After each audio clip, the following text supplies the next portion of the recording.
Hi, I'm Maki. I saw many people going to have some conversation with Japanese. They are talking about Japanese brand name. The pronunciation of this brand may be different from you think.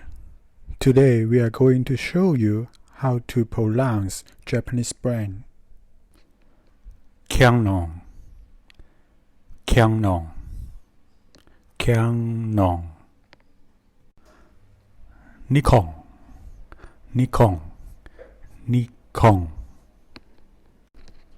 Honda, Honda, Honda. Nintendo, Nintendo, Nintendo.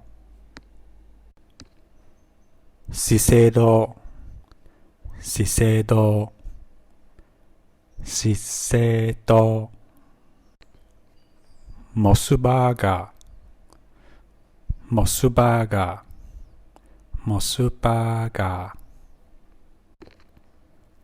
7-Eleven, 7-Eleven, 7-Eleven.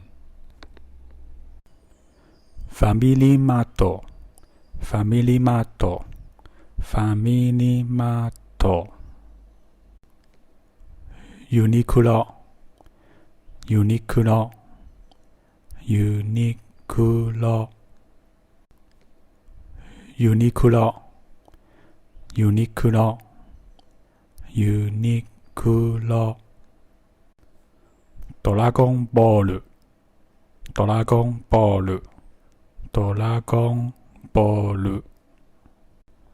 McDonald, McDonald, McDonald.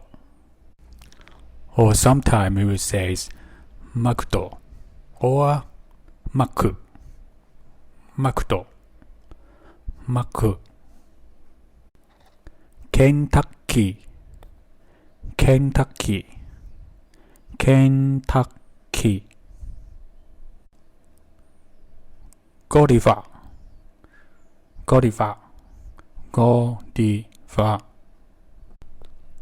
Burger King, Burger King, Burger King. IKEA, IKEA, IKEA, IKEA. DAISO, DAISO, DAISO. MaxValu, MaxValu, MaxValu.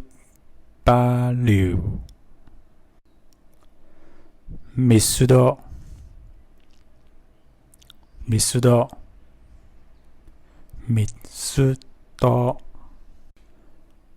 Starbucks, Starbucks, Starbucks. Or you can say Starbucks, Starbucks, Starbucks. Thank you for watching. If you like our video, please don't forget to like and share our video. And please subscribe our channel as well. Thank you. See you next lesson.